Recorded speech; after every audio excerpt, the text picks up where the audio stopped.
Welcome to Building Fortunes Radio. Make sure you check us out at buildingfortunesradio.com. Along with our marketing partners, we're here to help our PM Marketing Network Lead customers build their businesses and make the world a better place. At Building Fortunes, we know how much your business means to you and the people important to you. So spread the word, tell a friend, join our newsletter, and go make a difference in your world. Now on to our show with your host, Peter Mingilis. Hello, everyone. Peter Mingilis here. You are listening to us on Building Fortunes Radio. It's www.buildingfortunesradio.com. It's a Saturday night, 8:30 around Eastern Time. We are here every Saturday with a great friend of ours. His name is Scott Johnson. And we have a special guest today, so I'm going to kind of keep my introduction somewhat low and limited.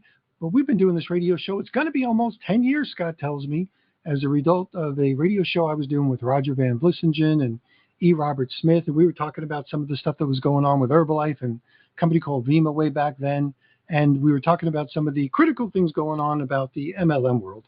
Scott called me up and he said, you know, there's something a lot of people have missed, and I said, what's that, Scott? He said, the tool scam, and I said, the tool scam?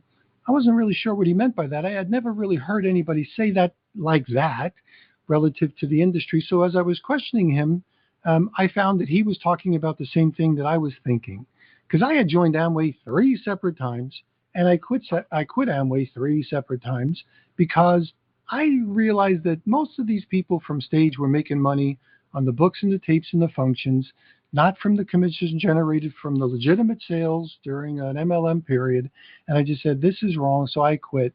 And then Scott and I started a radio show way back then, like I had mentioned. It's been hundreds of radio shows that we've done as a result of those conversations, and you can listen in anytime you want. Sometimes we do the radio shows ourselves. Sometimes we have guests. We've talked about everything from, of course, MLM to anti-MLM stuff. We've talked about the social media influencer people. We've had people that have been victims of it for sure, and we've had a lot of education. I can proudly say if you listen to enough of our radio shows, you're going to hear enough things to realize that there are dangers in this industry, and although I am pro-MLM when done right, I'm also anti-MLM when done wrong, and this radio show is going to be about that as well. So, Scott Johnson, thanks for being here on your own radio show.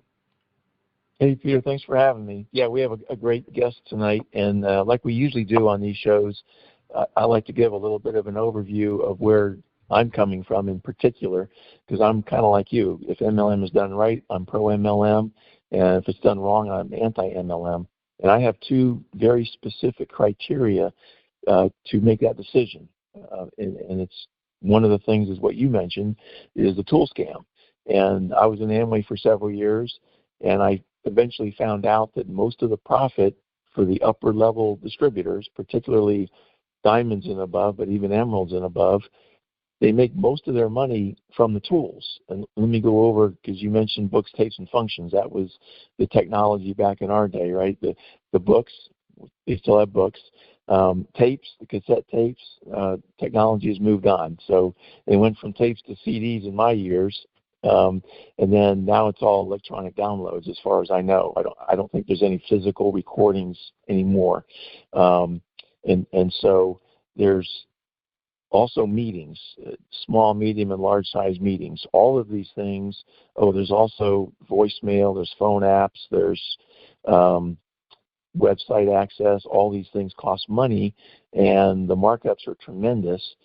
And because the profit is only realized at the very top of the organization, it's very profitable.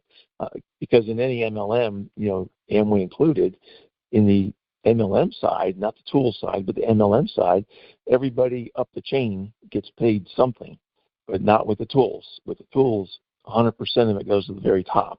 And so that's why it is so profitable. And, you know, my poster child, as I call him, for this, for people to understand how significant this is, there was a fellow by the name of Brig Hart, Brighart. And if you Google that name and the words Salt Lake City, he gave an interview back in the early 2000s to a Salt Lake City media outlet, and he was recently kicked out of Amway, joined another MLM called Monavi, which has been bought up by somebody down the line. But he was basically bragging about how his new MLM is so much more profitable on the MLM side, not the tool side, but the MLM side, that, and these are my words, he said, basically, I don't have to scam my downline anymore. And so what he said was, I was making almost $1 million a year from Amway, and I was making $8 to $10 million a year from the tools. And the reason I call it a scam, because I'm pro-business, free enterprise, all that kind of thing, capitalist. I don't have a problem with people making money as long as they're honest about it. And what makes it a scam is they're not honest about it. You'll never hear anybody from stage say what I just said, or in a recording. You'll never hear anyone say, yeah, I make 5 times or 10 times or even twice as much, right? Even if you're making just twice as much from the tools, that's 2/3 of your income.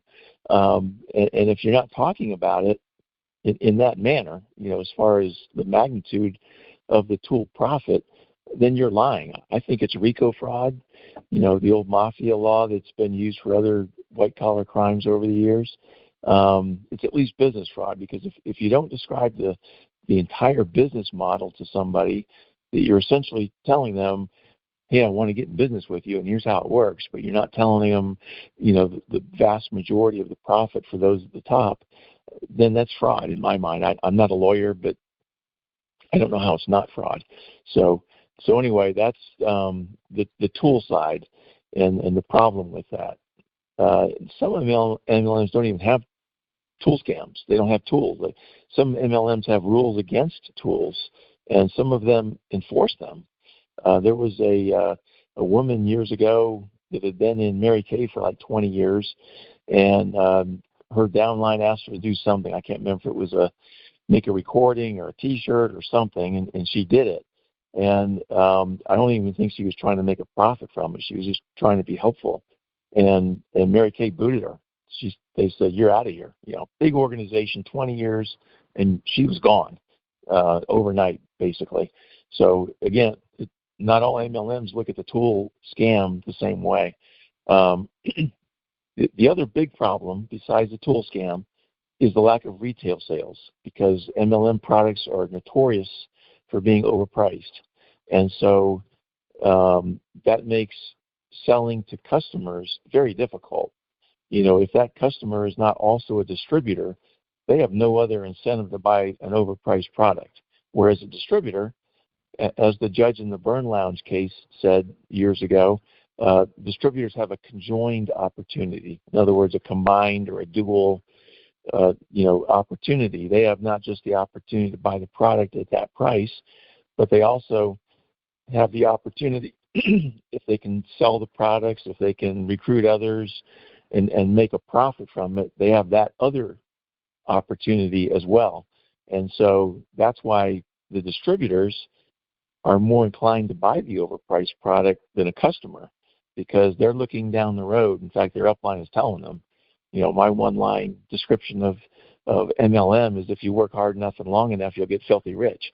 And so when your upline is saying, if you want to get to where I am, you got to do what I did to get here. You got to buy the products, you got to buy the tools. And so it's very natural for a distributor to buy the products, whereas it's not very natural for a customer because of the pricing.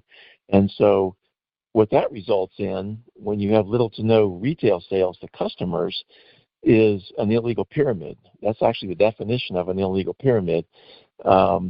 If you look at, there's a recent example called BINT. It stands for Blessings in No Time.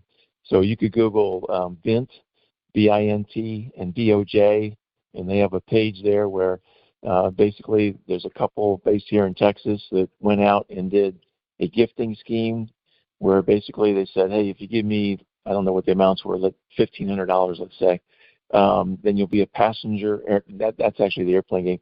If you give me $1,500, and then I'll help you find 4 other people that'll give you $1,500, and you can rank up.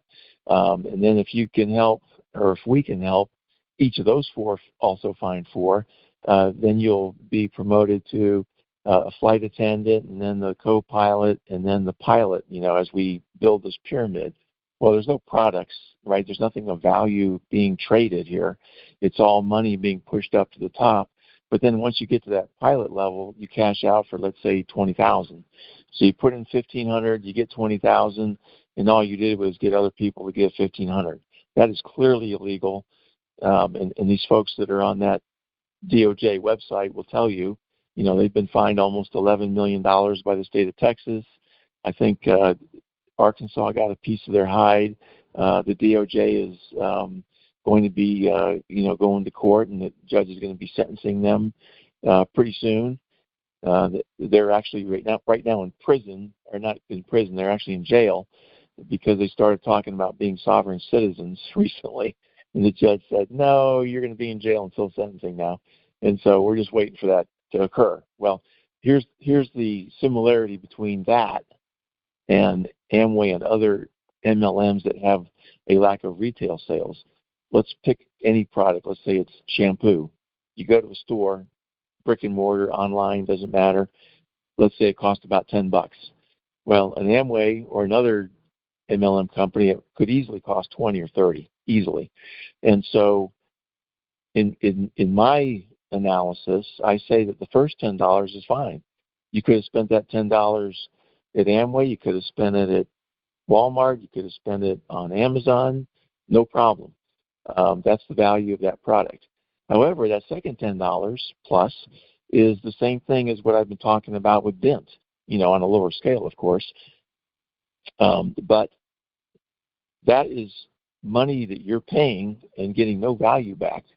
And that's what makes MLMs without retail sales illegal pyramids. Now, if you do have the retail sales, then there's an old adage that goes like this. How do you determine how much something is worth? And the answer, of course, is whatever someone is willing to pay for it. Well, assumed in that answer, whatever someone is willing to pay for it, is in a free market environment, right? In other words, a customer, not the distributor that has that conjoined opportunity. They're looking to make money at this thing, and so they're willing to pay more money. And so, again, lack of retail sales equals illegal pyramid. So those are the two big things: illegal pyramid from lack of retail sales, and tool scam, RICO fraud. And so that's my litmus test. Those two items. And by the way, I've never found an MLM that doesn't have at least one of those. And I'm open-minded. I always tell on this show, I often say, there's an MLM out there that can show me, your records, because I'm not going to just believe a claim. Show me your records, make them so that they're auditable, so that I can contact, for example, former distributors, and be able to really understand what really is going on, because MLMs are really good at lying. Then I'm open to that. But I've never had anyone call me. So that's where I am with this whole MLM is good, MLM is bad, I'm pro, I'm anti, is I actually have criteria, and those are the two criteria. So we like to go over those things at the beginning so that the new listeners understand where we're coming from, and then, we can go from there. So, yeah, we have a great guest tonight. His name is Jonah, and he is a brief Amway distributor. They call them IBOs now, independent business owners. And Jonah, first of all, welcome to the show. And if you can just start out by, giving the listeners a little bit of your background information as far as, who you are, how you grew up, what your history has been, your work history, whatever you want to share, it's totally up to you. But just to give people an idea of who you are and kind of where you're coming from. And again, welcome to the show, and go right ahead. Yeah, thank you, Peter. Thank you, Scott, for having me on. My name is Jonah Burns. I am a former Air Force airman. I got out of the service in 2022. I have a background in sales, security, and a brief history in construction. I used to be a roofer. And so because of my disabilities, I had to end up going to college. That I couldn't, go back to doing, what I used to do. And so I decided to go for an engineering degree. But here recently, because of my mental health, I had to drop out, unfortunately, to kind of focus on healing from the PTSD. And during that time, I was, I should say, approached. I was approached by an IBO within the Amway company, and I'll just call him number one because he is the first upline, and his upline we'll call number two. So number one ended up approaching me in Walmart. And by the way, Jonah, you're welcome to use names on the show if you want to. It's your choice. But I also wanted to point out, because we had talked previously, is that you left the Air Force because you didn't want to get the COVID shot, and so the Air Force left you. And I just wanted to point that out because Peter and I are both the 20%ers that did not get the COVID jab. 80% of the people in this country did. It's higher in other countries. But we're of similar mind as far as you're not going to control my body with an experimental vaccine that uses messenger RNA, which is the guts of your cell. No, we're not going to do that. No. So I just want to let you know where we come from on that whole side of things too, and I appreciate you standing up for yourself, because it's not easy to do, to say, hey, I'm going to stop my source of income over something like this. A lot of people were sort of cowed into it. I'm sure you knew a lot of people that ended up getting the shots that didn't want it because of their career. And, it's just a really horrible place to put somebody into, to give them that choice to, either get the shot or get out of here. It's really, to me, it was just a horrendous thing that went on in this country.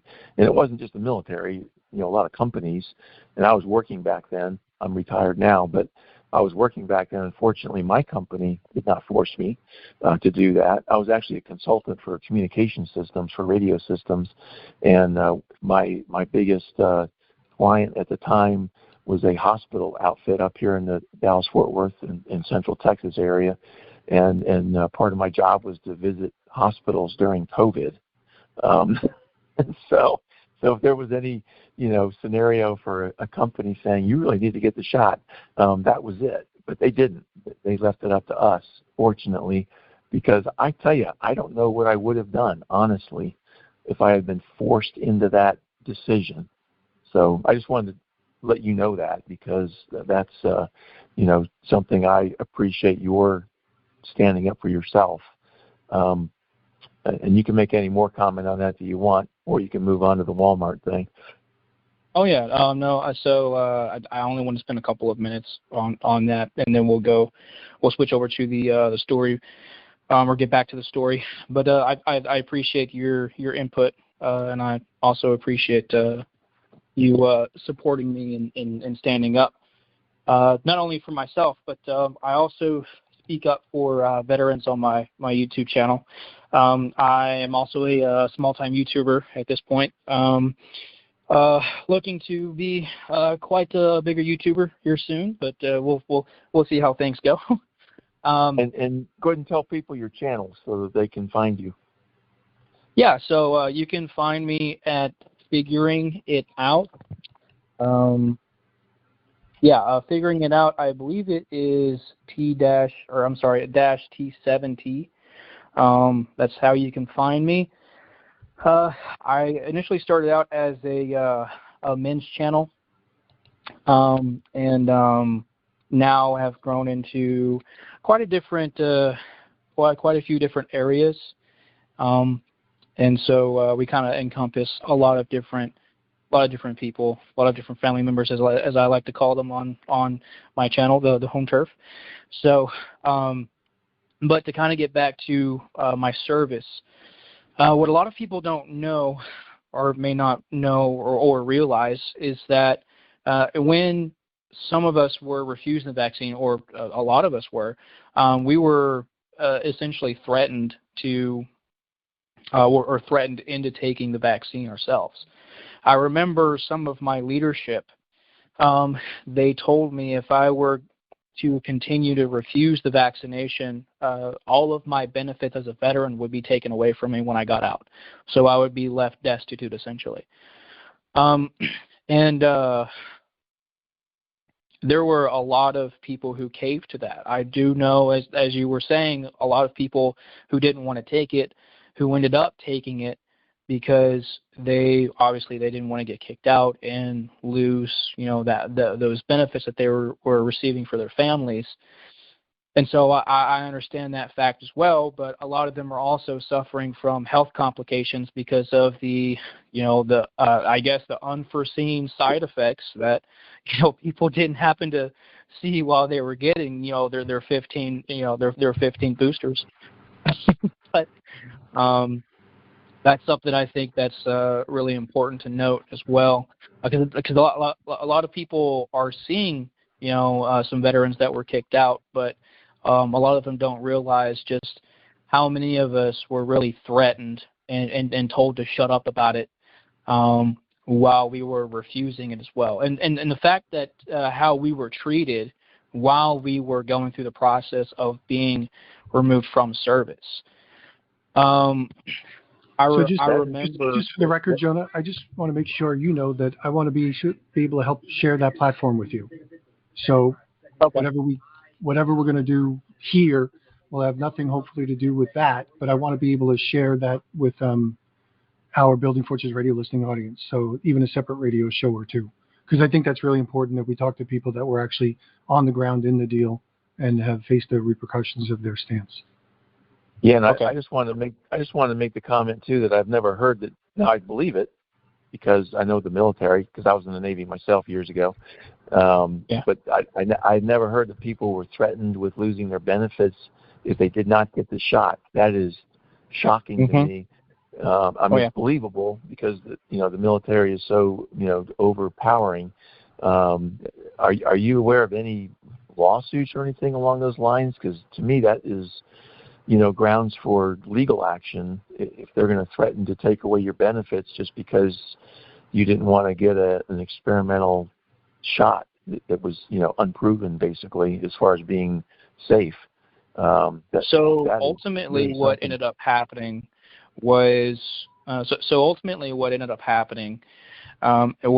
a lot of the veterans who refused were removed from service under the general discharge, under honorable conditions.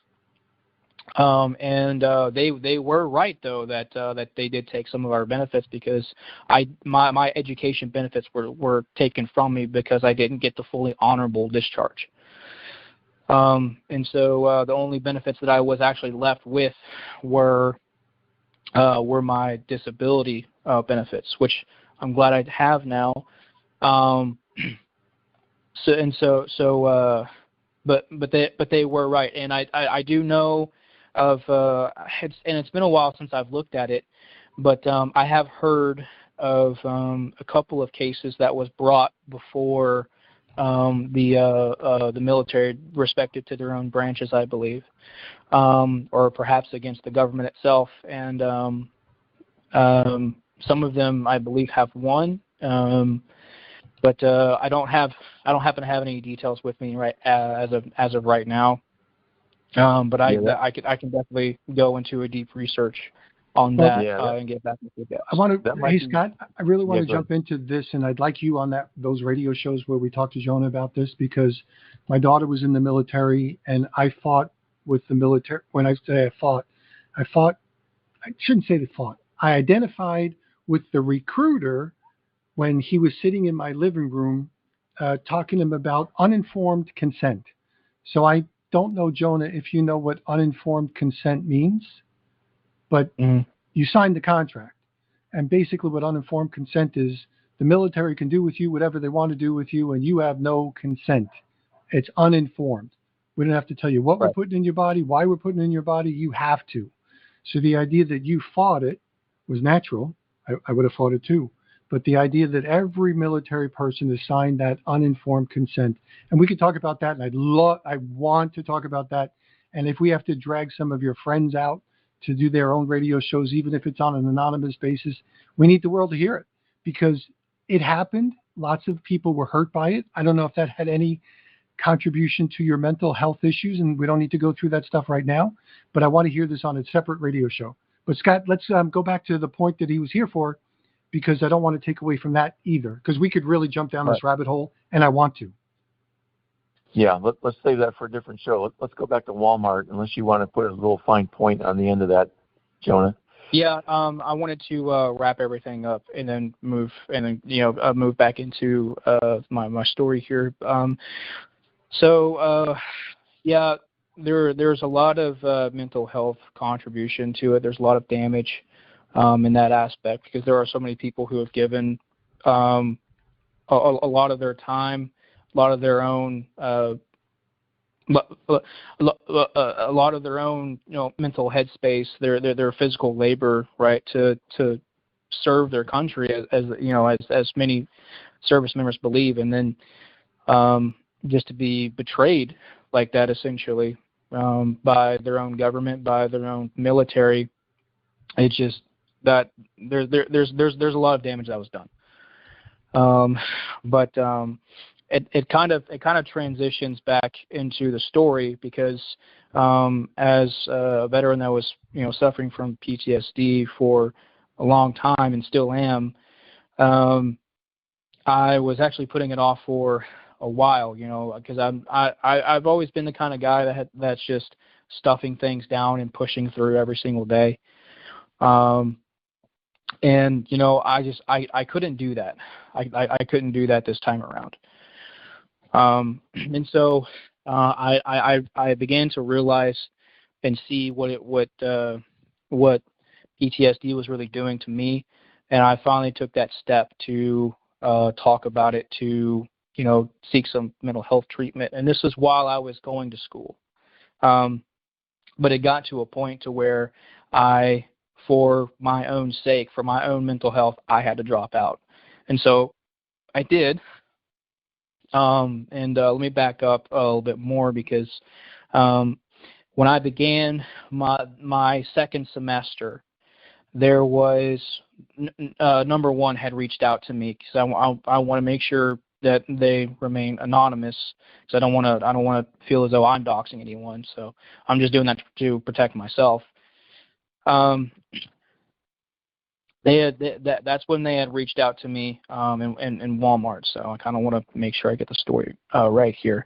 And then after I had dropped out, I had reached back out to them about taking this quote unquote opportunity, because that's how a lot of MLMs or MLM recruiters will present things to you, as a business venture opportunity. And so, as someone who had already had an entrepreneurial mindset, as I was in college, right? Because I was already working on myself. I was working with metal. I was working with wood to make jewelry, pendant necklaces, or necklace pendants and everything. And so I was making a little bit of money off of that, and I wanted something to help a little bit more. And as someone who was already down mental health-wise and kind of desperate looking for an opportunity, because as a disabled veteran, it's hard to find a job. It's hard to keep a job. Most applications that I have put in, I haven't even heard from anything, or I've just been outright rejected, whether interview or not. And so, you get a little bit of, you get kind of desperate, right, to find some source of, or some stream of income, right, because that's how they sold it to me, was a second stream of income. And so I met with them, and the brainwashing began almost immediately, because they had hyped it up so much. And the way that they had sold it to me was that, you can definitely make $100 a month. You can start out small. You can only put 5 to 10 hours a week into this, and in the next few months, next year, you can really grow into a 6-figure business. And I said, okay, well, show me the numbers. How does it work? And they broke everything down, and it seemed so convincing, right? Because the way they broke it down was, when you're you start a business, right? And you start recruiting what's called PV. I believe that's a points value, right? Yeah, point value. Point value is PV, right? I believe so. I could be wrong, but if I remember correctly, that it is. Anyways, the point is that the amount of sales you do, right, is concurrent with how many PV you get, right? And so when you are recruited, your PV essentially counts to your upline. And there's a percentage, an incentive from Amway to grow in your PV sales.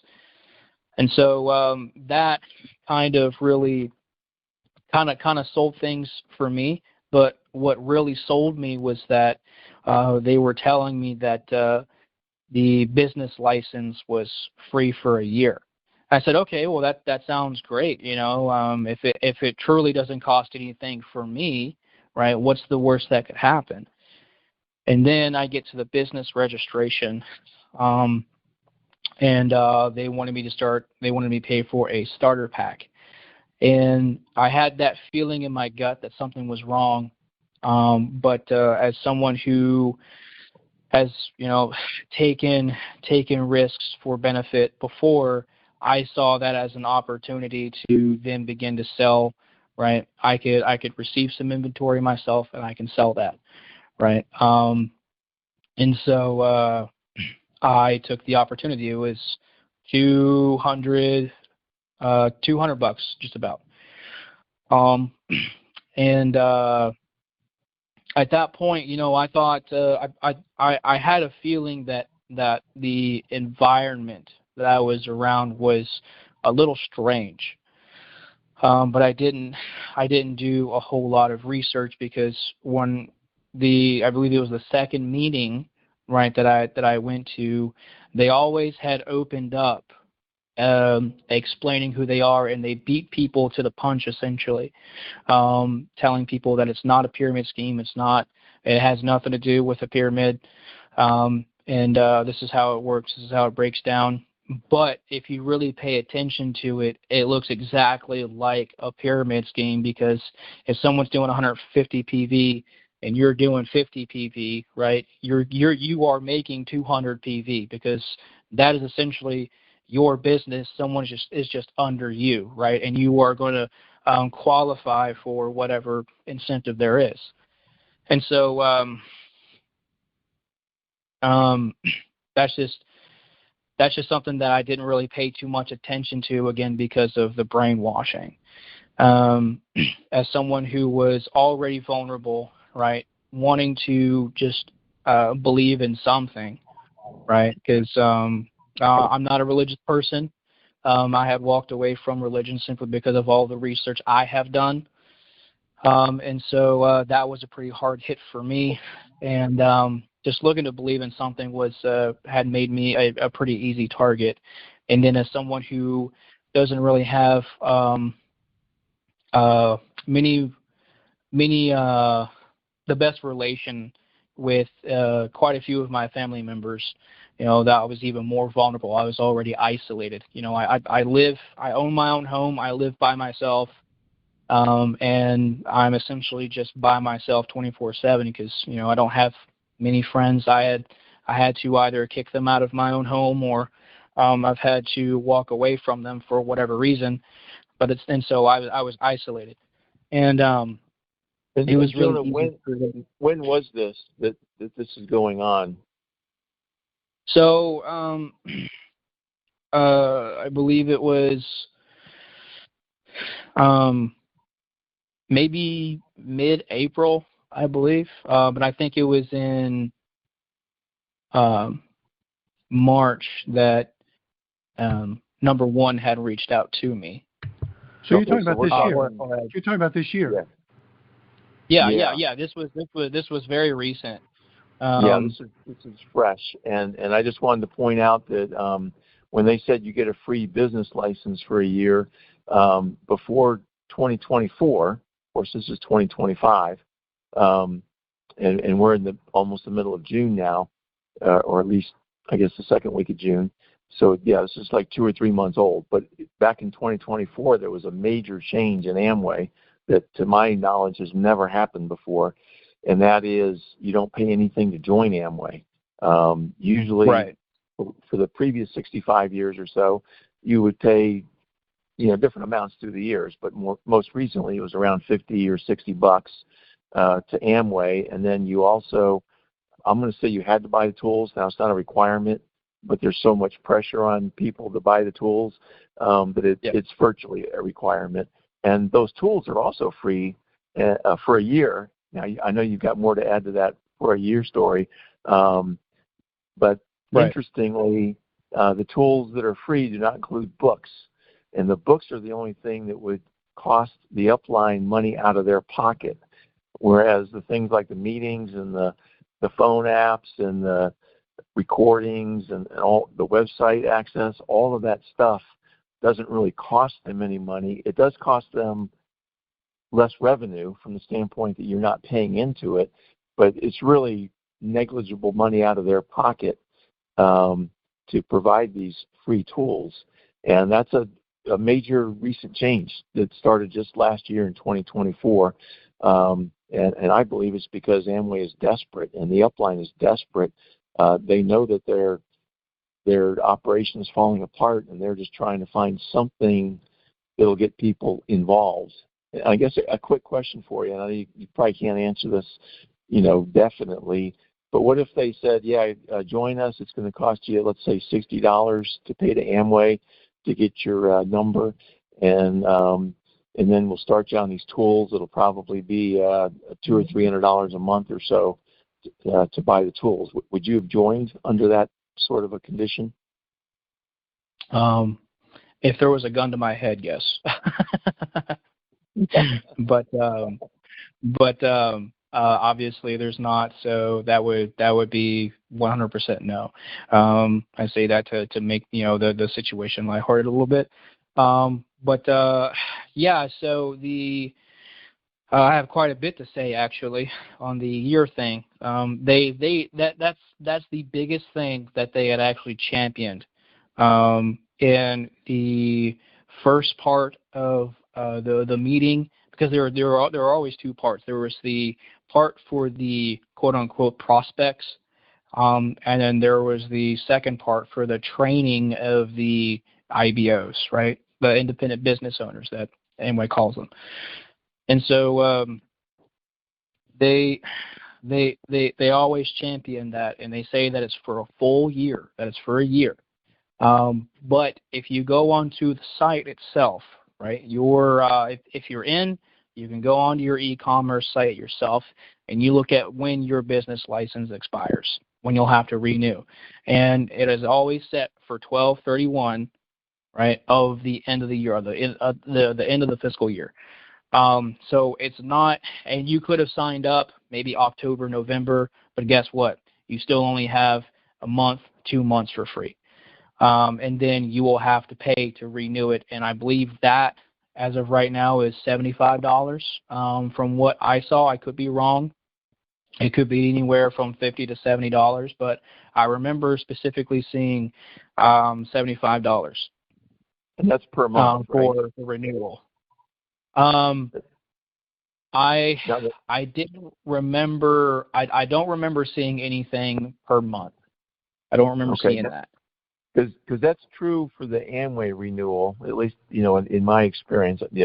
These things could have changed, so I'm not saying this is definitely how it is. But as far as the Amway IBO renewal, I think there's a cutoff somewhere, I want to say July or August, where you do get to not pay that renewal until the next year. But if you joined earlier in the year, let's say before June, I don't know exactly when the cutoff is, but let's just say it's the first half of the year, then that would be good until the end of the calendar year, December 31st, and then you would have renew, on January 1st. But I'm just trying to ask about, is that for the Amway part or for the tool part that we're talking about as far as the renewal? So that's for the Amway part. Gotcha. You are and that's my understanding on how it generally works. Is if you join kind of late in the year, then they'll give you another year. But if you join early in the year, then it's the end of the year where you have to renew. I am curious about the tools. I don't know if you know how that worked. If that was a full year, or again that December 31st thing.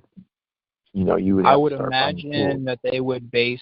I would imagine that they would base the LTD, the leadership the leadership team development program on the same as the Amway, because obviously they go hand in hand. And so I had noticed that in these audios, right, is when they really start to brainwash you. That my upline, number one, and his upline, number two, they would send me they would send me audios, and these were audios that they would pay for, right? And they told me that it was free for a year. But again, that's why I'm saying that it could be that it's the same thing as it's the same as Amway as far as that is considered. Yeah, and the reason I bring it up is because the Amway amount is pretty small compared to the tool amount. You're going to pay at least that much every month for the tools. In fact, we've had guests on this show. Peter, I think it was Brit Worldwide. She was telling us that she was paying I want to say around $220 a month, and that was just for the recordings. That included nothing else. It didn't include the books, the meetings. It was just the recordings, over $200 a month. And so that's just something to keep in mind. The Amway thing is one thing, but the tools is a whole nother level of expenditure. Well, that's where they're making all of their money, or at least most of it. And that's something that they actually, if you pay attention to the audios at the very end, that's exactly what they say. But that's exactly also why they wait to the very end to say that too. Is that they don't make their money, most of their money from Amway. They make most of their money from either books, audios, or training programs, is what they like to say. So and that's also how they brainwash you too. They actually say we make most of our money from the tools.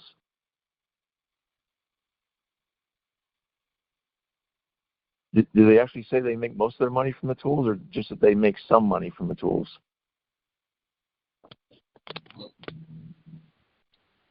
You still there? Yeah, I'm sorry. There was a little bit of a technical difficulty there with my phone. Yeah, no problem. Did you hear my question? No, go ahead and repeat it. Yeah, the question was on the recordings, do they say that they make most of their money from the tools, or that they make some of their money from the tools? So that's the deceptive part. They never disclose how much is made on the tools, how much is made through Amway. They just say that that there is other revenue that is coming from the tools. Right, and if you read the Amway rules, you'll see a similar thing in the rules. It's in the fine print. You have to read this big, long document that you almost have to be a lawyer to understand. But it does say in the Amway rules that some people make some money from the tools, but they don't quantify it. And to me, that's the critical thing. Is this an Amway business or is this a tool business? As far as the primary revenue generator.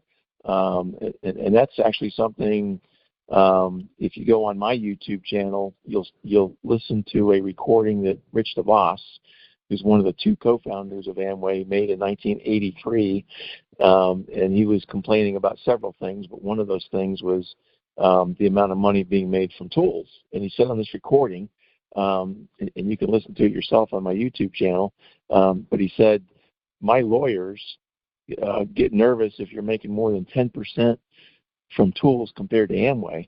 And these are my words, but he basically said, I'm such a nice guy, me, Rich DeVos, I'm such a nice guy, I'll let you go up to 20%. But these guys are making 200, 500, 1,000 plus %. And so that never went anywhere. I just wanted to let you know that Amway has been aware of this for a very long time, and probably several years before 1983, before he made this recording. I doubt he just jumped out and made a recording the first sniff he got. There was probably some discussions and arguments and everything going on for years, and then he finally said, I got to put this out there. But that's some of the history of what's been going on with Amway. They're fully aware of it. They're not the good guys in this thing. They know exactly. Given their model, and how they make their money, as far as I understand, when it comes to the distributing, Amway gets the retail value of each product, but there is we only, or as an IBO, we only got 10% of that, I believe, and so you're not really making any money at all. That's exactly why it's a pyramid. But at the same time, you look at the profit that Amway has made in the past few years alone. I believe a few years ago, and that's something that they also championed too, was that Amway made $8 or $9 billion in 2020 or 2018. Yeah, Amway actually maxed out in 2013. It's that year they had 11.8 billion, and that's worldwide. Oh. That's not just the United States. That's around the world. It was 11.8 billion. Now, last year in 2024, they reported 7.4 billion. Now, when you include inflation in that 7.4 billion, it's actually a little bit less than half. It's somewhere around 5 to 6 billion in 2013 dollars. When you adjust it for inflation. So Amway's gone down, and they've gone down every single year since 2013. When you factor in inflation, they have gone up slightly a couple times, but again, when you put in that inflation factor, it still has gone down, and they've been going down since 2013. They're constantly disintegrating. That's the nature of any MLM, is it's constantly falling apart, and you have to constantly recruit, or else you're going to disappear, within just a few months. Oh yeah. That was the whole point of just MLMs in general, was to recruit, protect whoever's at the top, right? Protect themselves from losing any kind of revenue. And so as long as they can continue to deceive people, they can continue to make their money. And then you also have, they are the special interest when it comes to the politicians, but you have them buying off politicians to protect them through laws and policies. What's incredibly disheartening, disappointing, and just outright enraging for me is that these companies, some companies are considered illegal and some companies aren't, such as Amway, because of the bogus trial, or they weren't even trials. They were just hearings from an ALJ, right? Yes, administrative law judge, exactly right. Yeah. And the FCC really blew it in that case, in my opinion. I have not found any evidence when Jay Van Andel, who gave testimony under oath, said that we have a 10 customer rule. In other words, you have to sell either 10 different customers a product within a given month, or a total of 50 PV, which in today's dollars is somewhere around $170 or so. You have to do that on a monthly basis in order to earn your downline volume bonus. And he said, we have this rule and we enforce it. And I believe he was lying through his teeth, because we've had dozens and dozens of guests on this show over the years that said, no, we didn't have any retail sales. Our upline told us how to cheat, and we did it. And that's the story. So as far as the upline, telling us to cheat, essentially, I have my own testimony to that. I remember a couple of my first sales. There was I had reached out to my grandmother, and we were looking for some products for her, but she didn't have the money to purchase. And so, I said, don't worry about it. I'll go ahead. I'll cover you for this one. And so that was about $50 on just that purchase alone. And so what's interesting about that is that as it came to the end of the month, right, my upline was telling me how to put things into the system receipt-wise. It wasn't that I was recording truthful information, or I was being directed. I was being directed to just put random names, right, with random items until I got to the 60% mark, or I'm sorry, 70% mark. And that is how they expect you to do every single month, because you're not making any sales at all, simply because of the markup. They mark up the products so much that no one is willing to buy on from the website itself. And so, since you're not making any sales, you're trying your best to essentially be your best customer. That's how they like to phrase things too. They pressure you, they push you to replace almost every single product in your house with Amway products, so that you can have your own quote-unquote testimony. And they encourage you to do PV, but they don't tell you that you are the one that's doing the PV, right? So if someone is championing, or if someone is bragging on themselves for doing 300 PV a month, right, or getting to that 300 PV level, they are their own customers, essentially. They may have one or two customers that's willing to pay for whatever, right? But they're not the main, right, buyers. It's the IBOs that are putting the most of the money into their quote unquote business, and that's how Amway is making their money, is through their IBOs, and that's why it should be classified as illegal.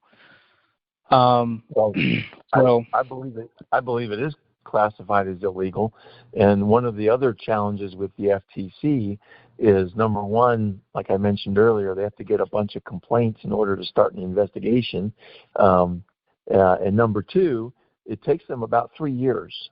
Typically, it takes the FTC about 3 years after they start an investigation until they make an announcement. And then the next step is you go to court. That could take 5 years. And the FTC does not go after the industry. They go after individual companies, and there's like at least 600 or 700 companies in the United States alone, and they pick off maybe 1 or 2 a year, maybe. And so they're coming nowhere near of regulating the industry, and they insist that this is very complicated. That's why it takes them 3 years, whereas we can sit on this phone and say, look, if you don't have very many or no retail sales, legitimate sales, not fake sales, then you're an illegal pyramid. And FTC, why don't you do something like that? Why do you have to dig into every single little detail of a singular MLM and churn it for 3 years, and then go to court, and then it goes another 5 years or so. Why do you do that? Well, why this is why where do you wait this for that is tax this is money? exactly this is exactly where I don't believe that we are in a capitalist society. I don't believe that we are in a free market. COVID was one of the biggest proofs of that, when we had a lot of small business owners get arrested for violating quote unquote COVID policies, and absolutely violating the First Amendment and the Fourth Amendment, the Fifth Amendment as well, in that regard. But It's a mess. It's a mess. The reason why there are one or two MLMs that get taken down and others are left, to still operate, is because of their contribution, right? That's why I say we don't live in a free market, because there's a monopoly that these companies are running, which would explain why Amway is still in operation today. They can pay off whatever politician they have to, right? Betsy DeVos was the Secretary of Education in Trump's first term, just a few years ago, right? So I'm not saying that there's a nefarious connection there, but it's a question that should be asked. Why is it that Betsy DeVos was picked? Is it because she's good at her job, or is it because that Amway made contributions? And so when you look at Amway's history, or because Amway is second when it comes to the oldest MLMs, Nutrilite's the first one. They've had a long history of paying off politicians, calling themselves lobbyists. And it, as far as I know, and I'm quoting Ponzi-nomics, I'm quoting Robert Fitzpatrick here, about Amway paying to get certain politicians elected, having hands in quite a few of the elections, with Reagan, with Clinton, with Bush, all those guys, until today, with obviously with Bush Jr. and Barack, with Obama, and then also Trump as well. So I just find it interesting that when we have MLMs that can't make the contributions that they that they need to in order to survive, that the FTC completely goes after them. But the ones who have been operating for decades on decades, they're the ones that can still be operated. It's all money. It really is. That's what it comes down to. How much can you pay off, a politician to keep scamming people? That's what it comes down to. And call me overly optimistic, but I still believe in we the people. I think if enough of we stood up to this, working together, which has been my biggest frustration, by the way, for the past 20 years, literally. When I found out about the tool scam, I started to look for people that wanted to work together. And except for Peter, I've found zero people long-term. Peter, you remember a woman by the name of Sigita from Lithuania, and she called me. I think she emailed me, and as I visited with her, she said, I sent out that email to like 10 different people in the quote-unquote anti-MLM world, and you're the only one that reached back to me. And she actually created one of my websites, but then when she found out that that we were Republicans and we supported Trump back in 2016, once he was elected, she was gone, unfortunately, because she was a good person. She is a good person, but she let her politics cloud, the effort of working together. And that's why I keep reaching out to people like yourself to say, hey, let's work together. If we get enough people together, we can actually have a voice in all these. And I think it's mostly past political contributions, by the way. I don't think Amway is giving nearly as much money as they used to.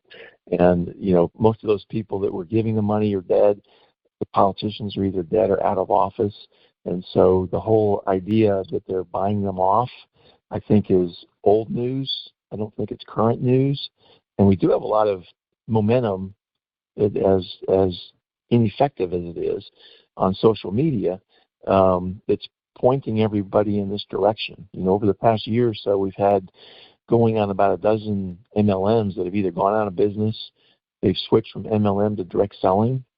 Direct selling is where there's no upline or downline. Everybody's connected directly to the company, and the only profit you make is selling to customers. And so there's none of this MLM business going on. There's no tools, there's no pressure, to get your PV up to a certain level. It's all on you individually. Or they've actually reduced their compensation plans, trying to, again, reduce the product prices so that they can actually sell the things to customers. So all these things are going on right now. There's a lot moving. The states of Missouri and Delaware are looking at changing their state laws around MLM. This is a great opportunity that's really unique. There's never been this much going on.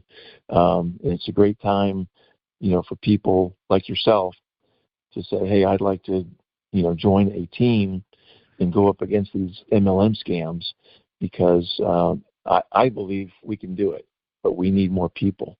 So that's my pitch to you as far as that goes. One thing that really frustrates me is a lot of people are divided on politics too much. And I say that since I have a YouTube channel myself. There's a lot of things I talk about. Of course, politics is one of them. I remember going on to a Reddit page. It was r/anti-MLM, and I had actually clashed with the moderator there because I had quote unquote, this is he or she's word, that I was promoting myself, whether it was a business, socials, or whatever. And I was apparently being disrespectful by pointing out the lack of emotional intelligence when it comes to most women today. And that's not to hate women. That's not to bash on women at all. It's just simply pointing out, the obvious. And it doesn't mean that women are stupid at all. What it does mean is that most women have a difficulty with processing, with managing and controlling their own emotions today. I mean, we see that very rampantly, but to not get too much into that rabbit hole there.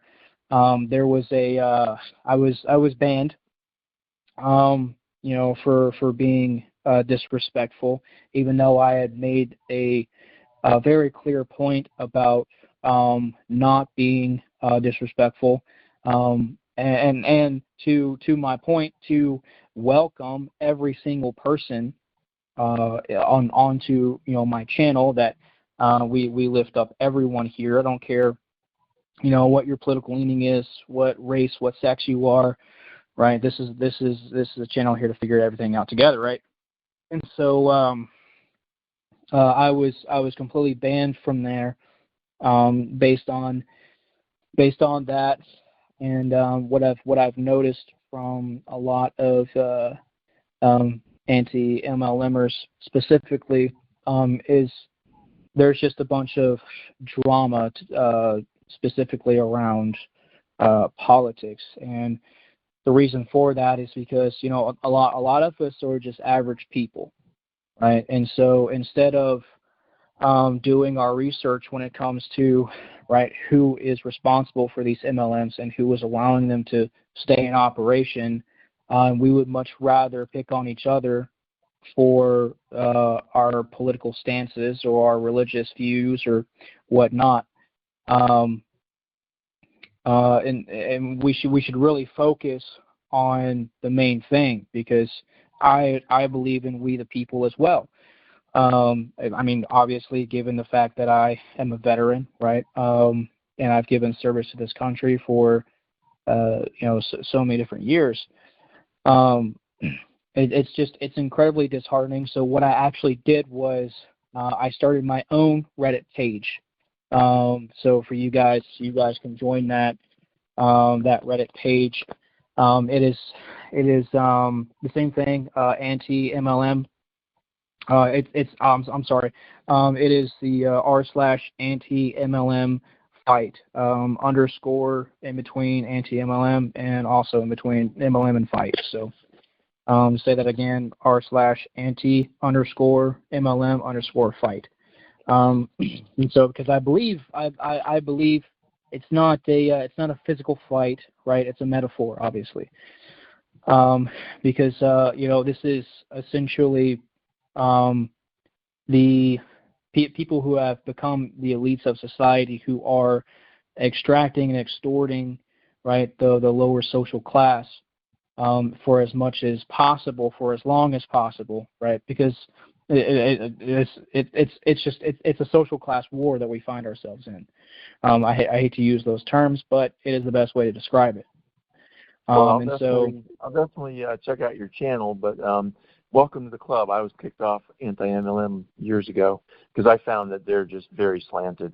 They have an agenda, and if you don't walk in line with their agenda, then you're out of there. I wasn't even making any, political or, gender comments. I was just voicing my opinion on MLMs, and they didn't like it, even though it was an anti-MLM, subreddit. It's just amazing when you give somebody a little bit of power, it goes to their head. And I've noticed and it's not just thing. It's not just MLM stuff too. There was a veterans Reddit page I was also permanently banned for as well. Right. And they weren't even interested in having a conversation with me at all. And there's no links that I put in my in my responses at all. I had mentioned my profile to go and meet with me in my community, but that's the only thing that I had really mentioned. And so when it's really telling when people so feeble-minded get a hold of power like that. It really goes to their head. It really does. And so I can see some of that because there is a safety issue there. If you start putting your email, phone number, all that kind of personal stuff, that there could be issues down the road, and then there could be lawsuits against Reddit. I get all the legal stuff, but they go overboard. They just go way. They have this power surge in their own brain, and they just go nuts, and they go way overboard. So I'm with you on Reddit. It's a mess, but I'll definitely check out your new subreddit. Hopefully you can moderate that and not get someone looking over your shoulder too much and shutting you down on your own subreddit. I hope so, because this is a community that I really want to make genuine, because this affects everybody. It affects the average person, who's trying to survive day to day, right? And so it doesn't matter which way you vote. It doesn't matter your sexual orientation. It doesn't matter who you pray to. These MLMers, these succubuses or succubi will try to extort every single thing from you, as they have been shown to. Yeah, they don't care who you are. If you have a dollar bill, you're in.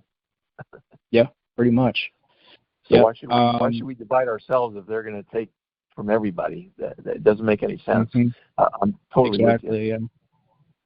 Yeah, it's a really sad state of affairs that these companies are still able to run and operate and go overseas, and really take advantage of people overseas as well. Exactly. But there is something that can be done about it, right? And that's like we're talking about now, standing with each other, right, hand in hand. It doesn't matter, again, who you vote for, right? What's between your legs, who who you go home to, who you pray to. It doesn't matter. We need to stand united, right? We have to stop letting our politics affect every single decision that we make in our lives, right? Because that's exactly what they want us to do. And it's all about, I look to what Rockefeller had said about wanting a nation of workers and not a nation of thinkers, right? And we look at how our education system has really failed. Just the youth today, but has slowly failed because they don't really teach, or slowly failed each generation more and more. But they don't teach us to think. They teach us to memorize. They teach us to stay in line, right? To do things a specific way, right? And when you grow up in that condition, you then begin to take that in every avenue of your life. We see just how that really affects people, because most people are financially illiterate. I know I was one of them, because I didn't even have a credit card until 2020, 2021, I believe. I was never taught about credit. I was never taught about interest rates. I was never taught about APIs, APRs. I was never taught about any of this stuff. And, when you have a whole generation that is like that, they become a massive target. And these guys, their biggest target are college students. They love college students. And it's not because college students are stupid, right? A lot of them are very, very smart, but a lot of them are also not aware of MLMs. Most people actually aren't aware of MLMs. I was one of them. I had no idea what MLMs were. And that's to include, right, while I was in Amway. I had no idea what MLMs were. You become a massive target for them, and they will absolutely run you ragged. But we've got to cut out this politics thing, man. Because it's incredibly frustrating. I've tried to when I was doing my anti-MLM research, I came across Marco's page, and I tried to reach out, to Marco. I haven't really heard from anything. The only thing I really got was a heart from one of my comments. And I've been checking my emails. I've been checking the comment section because I'm very prevalent on YouTube. And not trying to say anything bad, about anybody. But I haven't really heard anything, and I really want to continue to grow an anti-MLM community, but we all got to pull together. Because he has a lot of different people, right, on his channel who have given their story, right. And my door is always open to anyone who wants to give their story. I am more than happy, right, to talk with you and hear your story and share it. I think that's incredibly important, and that's why I appreciate you guys for allowing me to come on and share mine. Because this is something that's starting to become more exposed. But for how long until we have to, fight again, right, for, let's say, YouTube or X now to stop restricting, our First Amendment right? Yeah, that's an important thing about Peter's platform is he owns his own website, he owns his own servers, and then he pushes out these recordings to all of the various podcast platforms, Spotify, Apple. Peter, I'm sure you can list out the others, but he has total control. So this show is not going to be shut down by anybody. Nobody has any authority over what Peter owns. That's what I like about it. is it's completely open. We'll have virtually anybody on here. Now, I make one exception, and that is Marco, and I don't want to go into a long story on your show, right now. Right. But we do have a long history. As you know, he is at least former. I don't know if he's currently, but he's at least a former cocaine dealer, and he subsequently lied about being a cocaine dealer. He denied it. And he's done many other nasty things to me and Peter over the years, and I'll just leave it at that. I can go into more detail, but I don't want to take away from your show and your story on this particular show. But he's the only exception on the planet that, the only time I would talk to Marco is the first subject will be that he is a cocaine dealer and he did lie about being a cocaine dealer. That's the only way I would ever interact with Marco, because of his behavior in the past. So just so you know where I'm coming from with Marco, that would be the discussion. That's how it would start. And so I don't think he's going to, take me up on that. So anyway. Right. So again, per our previous conversations, you've shown me, coming from himself, about what he said about it. And so, you can't really deny him saying it himself, and then also denying it later in another live stream, and then also taking videos down. But we're not going to get into that, and I don't want to get in between. I don't want to get into any beef, between anybody, because that we should all be on one side here.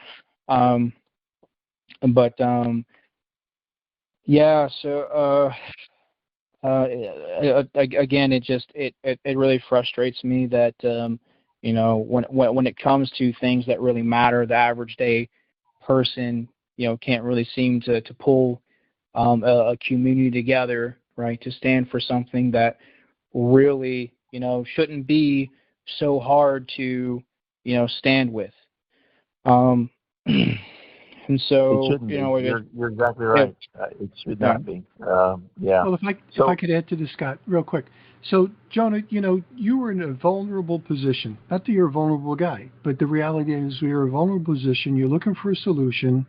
You're trying to find, your path, whether that's going to be whatever. And unfortunately, the amount of time, energy, both mentally, physically, and everything else, was taken away from you at a time where you really couldn't afford to have those negative distractions or flat out distractions. Now, you could have tried 1,000 other career paths that might have ended the same way. But the reality was, is this one was based on deception, bad business practices, so that's the hard part about hearing your conversation. When you needed the most to be a good thing, it wound up being not good for you and lots of other people in similar situations. So do you want to speak to that at all? The lost opportunity and the wasted time? Oh, of course. Yeah. Thank you. So yeah, I was absolutely completely vulnerable. Like I was saying, I don't really have much of a relationship with my family. The only family members I really talk to and really spend time with is going to be, my little sister, and my grandparents. And so, I was isolated. I had just ended a relationship with someone who I had served with. It didn't really end very well, and there was a combination of loss when it came to someone who I considered a sibling myself, and then the frustration with the way my life was going as far as college, because even if I had gone to get a degree, I would have been replaced by AI anyways. The research that I was doing was saying that in the engineering field, by 2030, 40% of engineers would be replaced by AI. And, that was incredibly disheartening. I was doing some research for a paper in my AI ethics class, and that's where I found that.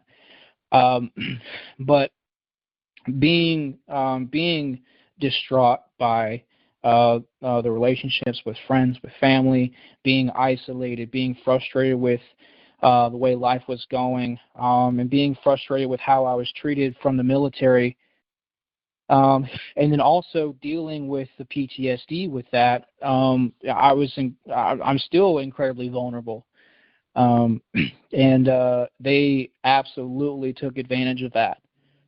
They played to a utopia, essentially, of financial freedom, as a lot of MLMs do. Typically, most, if not all of them, do that, and so they play on what you desperately want to hear, because they'll even tell you that talk with someone long enough, and they'll tell you what they need, and you can use that against them. Right? They tell you that, but they word it in a different way, right? Because they want to encourage you to sell, right? They use the word sell instead of, right, take advantage of them. But that's it. That's exactly what happened to me. And it's not naive people they go after. It's not just people who are considered stupid or whatnot. It's just vulnerable people, and anyone can be vulnerable at any point in their life, right? They've gone after doctors. They've gone after business people. One of my cross lines is a business person, and I've tried to speak with them about how Amway operates, and I was even going with them on their website, right, and showing them they lied to us. I had the evidence right there in front of them, and so they get it's a belief system, right? And this is where the cult behavior comes into play. If they can make you believe in something, right, at that point they've got you on the hook for everything. And so that's exactly what they had me believe, that there was a path to financial freedom that I could pave myself. And so, that gets a lot of people. I've seen a lot of women be attacked by that because they play on emotion, right? And they get women that way. They also go after single mothers as well. That's one of their biggest targets. College students are already mentioned, and then people who are just desperate, looking for an opportunity, right, to learn and grow, to become something greater than themselves. And that was one of my categories that I fell into. But they just take advantage of anyone who is vulnerable in their point in their life, and I was incredibly vulnerable. I mean, I had a mental breakdown, not to go too much into my mental health, but I had a mental breakdown when I was working on a project for college. I was literally hyperventilating, and I haven't really done a whole lot of that before, with the exception of my last year as a service member. I was actually on post having an anxiety attack for whatever reason. But anyways, I knew right then and there that I was not okay, and I had to focus on myself. And as soon as I didn't have that specific direction to head into, right? And now it wasn't that I wasn't heading in a direction, but it was the I was looking for a way out, I guess. As many people are, a way out of their financial situation as it sits currently, right? Because a lot of people are struggling these days, right? Cost of living is continuing to go up. It's almost impossible to buy a house today. Rent is anywhere from $2,000 to $3,000 depending on where you live. And then there's also gas. Gas went up to $4 here in Virginia, a few years ago. has since come down, but not that much better. And so, when you have enough people who are just desperate at taking any opportunity that they can, someone who's struggling financially, mentally, and physically as well, it was just I was just a prime target for them. Yeah, you had a lot of pressures from a lot of different sources, no doubt about that. Now, you were only in for a couple, 3 weeks, 4 weeks, something like that? Yeah, I wasn't even in a month, maybe a month, but I was in for about 3 weeks, just about, I believe. So you did buy that starter kit, right? That starter kit I did, came yeah. in? And I did, yeah. Were you able to get any money back for that? So I remember the day that I had quit, I had called Amway customer service, and I had called them about the order that I got, because I had ordered the starter kit, which came with a couple brochures, and it also came with some other stuff, some health and wellness products, like protein shakes, protein powder, protein. I don't think protein powder's in there. But anyways, there's a lot of different stuff that comes with it. And I remember specifically the brochures that I had ordered were in English, but I had got them in Korean, and I can't read in Korean, so I called them, and I wanted to try and get a refund on the entire order, and they wouldn't do that. They would only replace the items that they had messed up in shipping. And so I always tell people, of course, if it's some significant money, like a few $1,000s, then you could possibly take them to court for it. But ultimately, if you're spending money like I did, maybe a couple $100s, I don't think you're really going to get that money back. I really don't. Specifically because they can say that, oh well, it was a consensual transaction. You voluntarily bought this, and there's just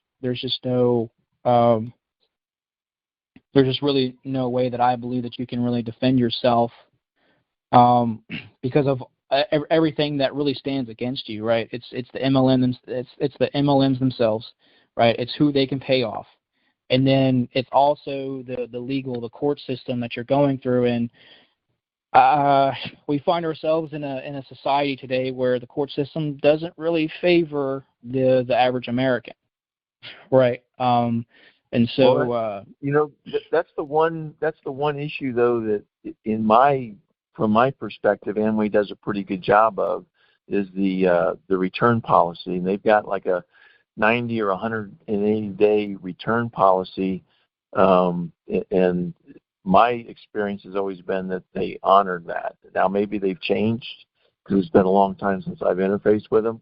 But if you didn't specifically ask for your money back on that kit, it's worth trying, because I know it's not several $1,000s, but several $1,000s is different between somebody that has a lot of money and someone that doesn't.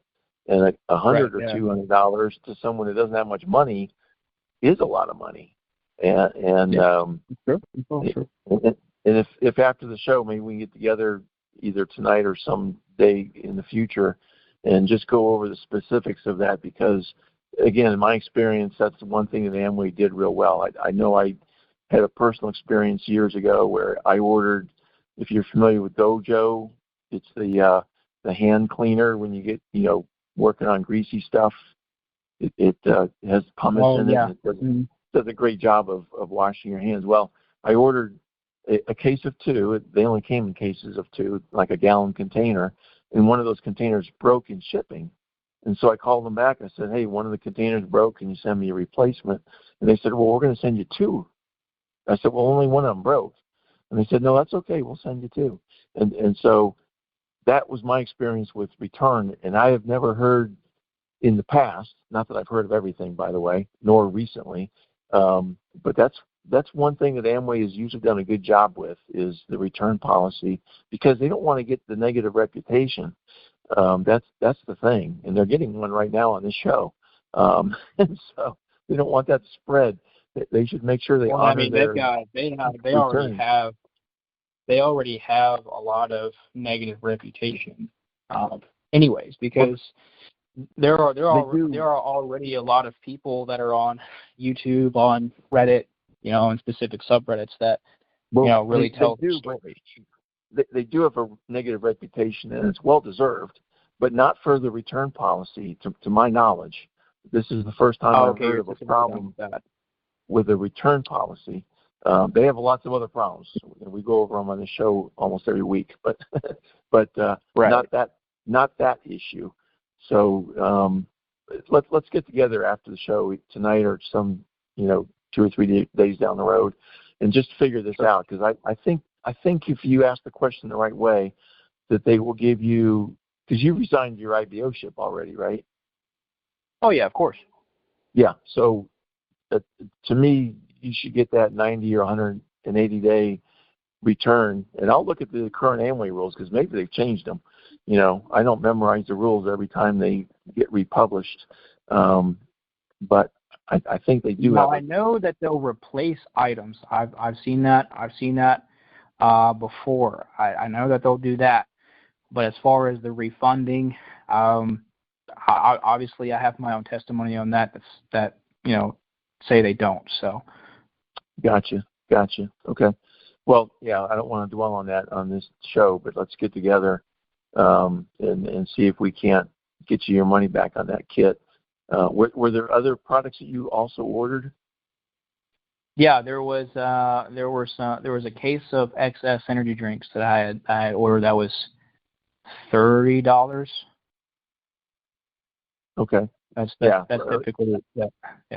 But again, let's talk about that offline and see exactly, because it used to be, again, they've been hurting now for several years, but it used to be, even if you used up almost all of the product, you could get your money back. That's how lenient they were with the return policy.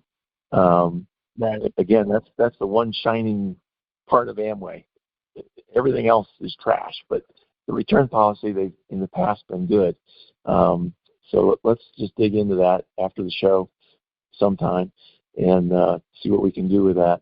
So you said, something happened to cause you to get out, right? I mean, you didn't just wake up one morning and say, I quit. So tell us a little bit about what happened to cause you to say, this is not for me.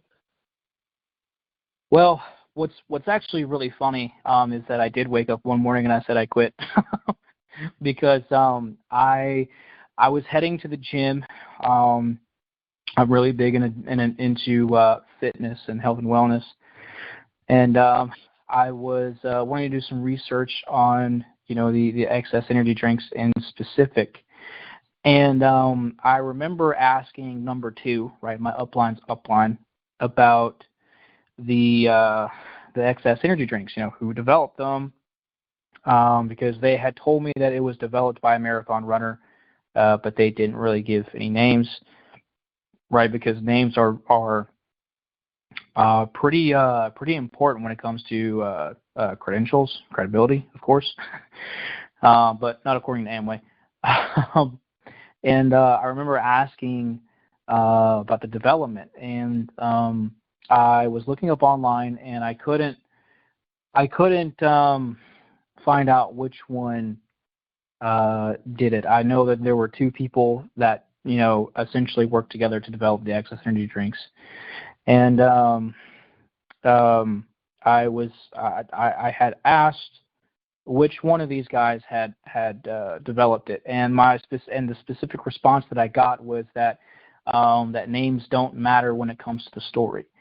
And I thought that was extremely weird, and I began to switch on my brain at that point. Or I should say take my brain out of the frying pan and do my research, and that's when I found out that Amway is, and that's when I began to research multi-level marketing companies, and that sent me down a rabbit hole of about 8 to 12 hours, I believe, straight of just doing research. And I found out a lot about MLMs. I found out a lot about Amway, and that took me into the next morning. I tried to get some sleep. I got a little bit. Of course, I don't really sleep that well anyways, but I got up the next morning and they were talking to me about having my grand opening, right? And they were pushing really hard for me to go and have my grand opening at a church. Me being, not a religious person, I was very uncomfortable with that, and I made that well known. And still, they were trying to push for that, just not as aggressively as they did before. I had mentioned very clearly that I don't want to do that anywhere near a church. And so my upline came over to return some keys to me, my house keys that I had actually given to them, to watch my dog, because I went down with number 2, my upline's upline, down to, I believe it was Virginia Beach, for a networking event and some training. And so came back with my key, and then we had some conversation. Eventually, I tried to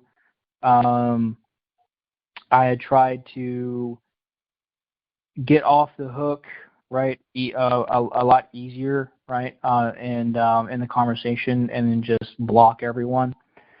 But I think I let my anger get the better of me, and at some point, I specifically said, we're going to cut the shit, and we're going to be talking, real stuff now. And I said, I looked into a lot. I did a lot of research about Amway, and I'm not very happy right now, because the reason I got to this point of me, being very, very assertive, is because they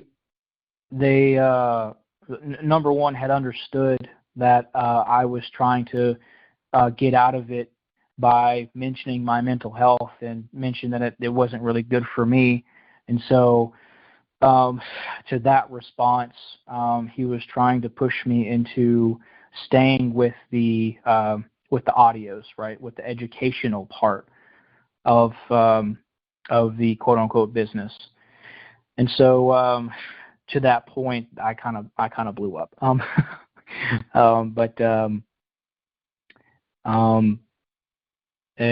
kind of went back and forth for a little bit, and then I said, well, here's the thing, man.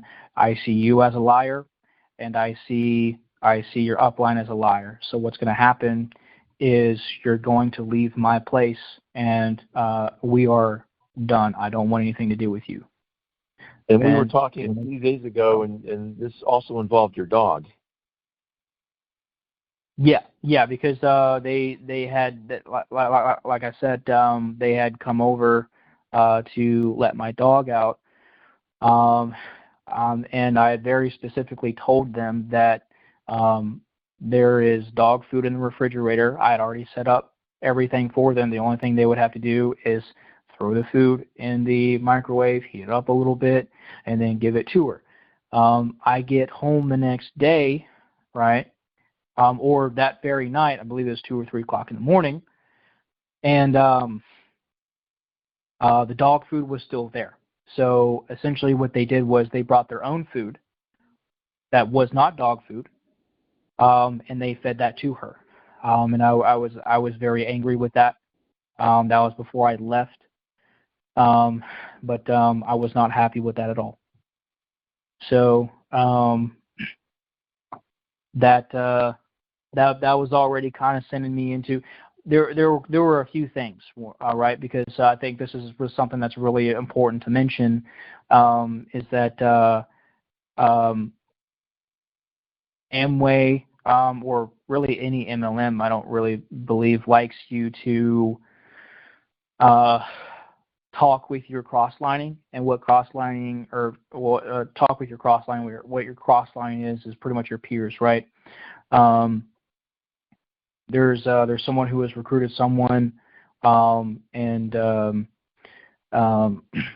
that person is considered your peer because you are recruited by, someone else.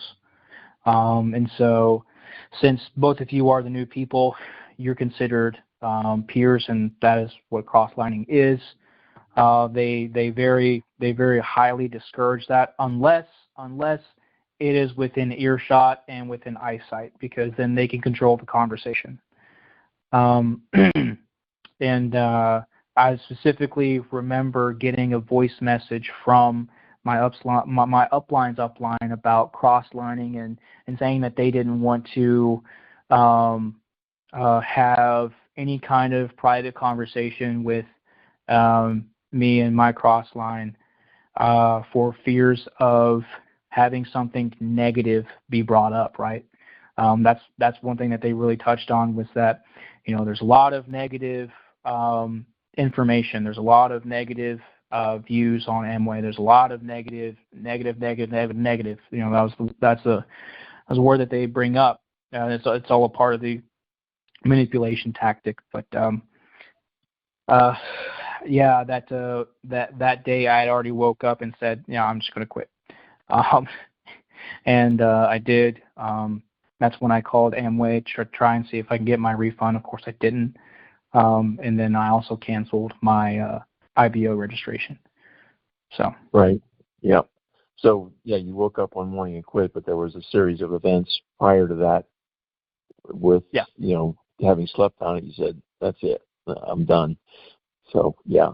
And by the way, that cross-lining thing is very strongly reinforced throughout Amway, all the different organizations. And you were talking before about sort of feeling isolated within your own family, that, you're your little sister and your grandparents, but a lot of other people, not so much. And that's the same way it is in Amway, is when you think about it, every single individual in an organization, just picture thousands and thousands of people, but every single individual within there is programmatically designed to be isolated to themselves, because, like you say, there's no cross-line. So in other words, what cross-line is somebody other than somebody in your direct chain going up, and then also in your organization going down. And the way that this is put out usually is, don't ever put any negative downline. If you have anything that's concerning or whatever, talk to your upline. Well, your upline is going to tell you to read a book or listen to a recording, okay? They're not going to really help you. They're just going to tell you just need to do more. And then don't talk to anyone else that is outside of what I just talked about. And so when you think about it, you're isolated to yourself. There's no one to go to. You can't go cross-line. You really can't go up-line. You're told not to go down-line. And so you're trapped in your own bubble, and every single individual is in that same bubble of their own. And it's what I call an evil genius. I mean, these guys are really good at what they do, and it's evil. It's pure evil, but they're really good at it, and they've been doing it for over 6 decades. So why wouldn't they be good? And your story is just, I just want you to know, it's typical. They weren't picking on you. They treat everybody like that. They isolate everybody like that. Everybody. And they play these mind games on everybody. It doesn't matter who you are. You could be a famous person. You can be, the ditch digger, whatever. They're going to treat you the same way, because they have to protect their scam, and that's the strategy that they use to do that. So, Peter, I don't know how we are in time. I know we've been talking for a while, and we did get started a little bit later tonight. Are we near that hour and a half time period? We're right there. We're right there. But if you need more time, take more time. And we want to definitely have Jonah back to talk about the different things that we were referencing. So we can call it a wrap, or let you guys wrap it up, and then we can finish this on another show. Yeah, I'd love to have you back on if you want to talk more about Amway, Jonah, or those other things we talked about early in the show, just to sort of hash that out, or anything we didn't get to. And I always like to ask my guests towards the end, was there anything you were thinking about before the show, or you thought of during the show that we didn't get a chance to cover? I want to let you get the last word, but I don't like to go more than about an hour and a half because you just lose people's attention, and we do want them to listen to everything. So I'll let you just, end it the way you'd like to, if you have a statement or a question, or if you're good to go. Well, cool. I appreciate that. Yeah. So again, you guys can find me on YouTube, Figuring It Out -T7T. The F is capitalized, the I is capitalized, and the O is capitalized. YouTube is really weird, so I had to come up with a really weird name. So sorry for that, guys. But you guys can find me. You can also find my Reddit pages.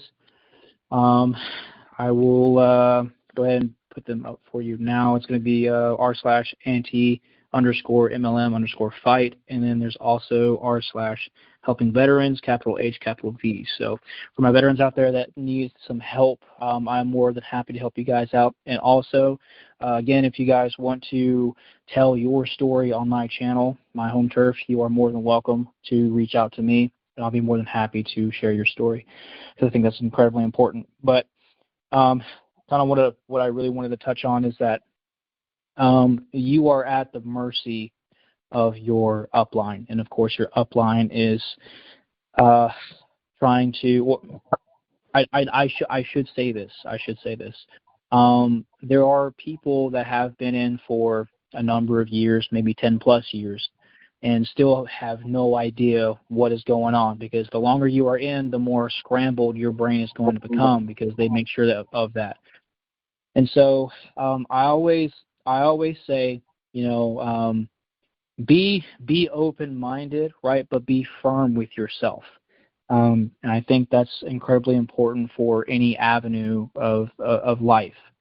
And so just be careful, but also be very cautious when it comes to your upline, because like Scott was saying about things being negative and only going to your upline about it.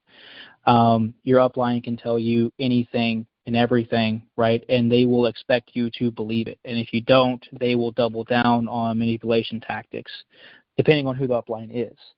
But a lot of the times, typically most of the time, that's what usually happens. And so, if that is the case, always ask questions. I tell every single person I come across, always ask questions. It doesn't matter what you're doing, right? Whether it's an election cycle, who you're trying to figure out who to vote for, who you're trying to have a relationship with. Maybe it's a romantic relationship, or maybe it's friendship, maybe it's with family. You don't know. Just always ask questions, because if you can prove without a shadow of a doubt, objectively, that you believe in a specific viewpoint, right, to be fact, then you have something there. But if you cannot prove it because it's subjective, right, because of either something you heard about or something you were told to believe, then you are left up to being manipulated. And so that's incredibly important to address. And that's the last thing that I will say. But I really wanted to say, as I do on the home turf on my YouTube channel, that guys, make sure you are taking care of yourselves, both mind and body. Please, please, please, please, please. If you have to talk to someone, go talk to somebody, because mental health is continuing to go down. More people are becoming depressed. More people are becoming anxious, obviously, given the political, social, and economic factors. But keep a good keep a good group of friends around, right? Whether it's one or two, doesn't matter. Just make sure you keep good friends around, and talk to someone if you need to. But also get physically fit as well. Go to the gym, get active. And look out for each other as well. Very good thoughts. Exactly, because physical health will help your mental health. There's no doubt about that. They go together. Yeah. So Jonah, thanks so much for being on here. I would love to come on your channel and tell my story, because it's pretty wild too. A little bit longer than yours, as far as the time I was in. But yeah, I have lots of experiences. Everything from quitting the tools and getting ostracized to getting sued by Amway and winning. All those things are part of my story. So thanks for coming on this show. And like Peter said, we'd love to have you back again, whether we talk more about Amway or some of those other things like the COVID and the way I just never heard that the veterans were pretty much told you're not going to get your full benefits if you don't get this shot. General discharge. I'll be more than happy to come on and talk about veterans. Now I can always come on and talk, more about MLMs, but I would definitely, like to come on and just talk a little bit more about how we were treated when we were getting out, and then also being treated, because there's nothing really being done about that. But we'll save that for another show. Thanks for having me on. You're always welcome on the channel. Anyone is always welcome on the channel. Any anti-MLMer, you're more than welcome. Marco, you're also welcome. So that being said, again, thank you for having me on. I hope that this story really resonates with a lot of people, and you guys can learn from it. I'm sure it will. And Peter, thank you. I'll let you close us out, and we'll do it again next Saturday. Well, we certainly appreciate. Thanks for having me on, Peter. Yep, you're welcome, Jonah. We certainly appreciate Jonah being here. We're going to make sure that he sends me the links that he was referencing, and we're going to put these in the show notes. And I'm going to put his first name in the title. So when you go to buildingfortunesradio.com or any of the other places where we play this, look for Scott Johnson, and then look for the recent radio show with the name Jonah. Jonah, I'm guessing you spell that Jonah? Yes, the English translation from the Hebrew name, yes, Jonah. Got it. So we're going to make sure that he's got that. And I'll list his Reddit sites, his YouTube channel. Support him on subscribing to his YouTube channel. The algorithms care about that, and all that sort of stuff. And we'll get into this as well. And John, I really look forward to having you back with a firsthand, on-the-ground explanation of what happened to our military service, because that needs to be spoken about as well. And anybody listening in that might be part of our Building Fortunes Radio listening audience that wants to jump on that conversation, please do. There's a huge injustice to a lot of people relative to that, and then some. So we're going to catch everybody next time on Building Fortunes Radio. And Scott, if you want to give out your website for those people that might be listening in, we have a whole bunch of new listeners. So tell them how to find more stuff that you put out. Yeah, because I know I put out a lot of stuff when I'm talking on this show. And so I always like to back up what I say with references, with sources. So if you go to facebook.com/Stop the Amway Tool Scam, that's all one word, Stop the Amway Tool Scam, you'll come to my Facebook page, and along the left-hand side, there's several links. There's 3 websites, there's my YouTube channel, there's a couple other videos, my email, my phone number is towards the top, and then also on the pinned story on the right side of the page is my input to the FTC back in 2022 when they asked for suggestions on income claims and product claims. And there's a pretty detailed response there. I haven't looked at all 1,600 responses that they got, but I did look at the what I call usual suspects, the people I know, and none of them, whether it was a law firm or somebody that's well known in the anti-MLM land, nobody answered every question directly. I did. I answered every question and sub-question directly. So it's a little bit of a longer document, but it's very thorough. And that's what you'll see there. You'll also see lots of other stuff on those websites, with the intent, of course, to be able to say, yeah, this guy said this, and here's where he said it. Here's the evidence. It's not just me talking. So again, facebook.com/Stop the Amway Tool Scam. And we'll wrap it up right there. Thanks, Peter. Perfect. Thanks everybody. Yeah, thanks, Jonah. Thanks, Scott. We're going to catch up with you next week on Building Fortunes Radio. Take care. You've been listening to Building Fortunes Radio on buildingfortunesradio.com. Thanks for listening. Be sure to check us out every Friday at 5 p.m. Eastern Time for the designated Building Fortunes Radio segment with Peter Mingilis. Be sure to check out the buildingfortunesradio.com website for our featured segments. It's been our privilege to have you listen in.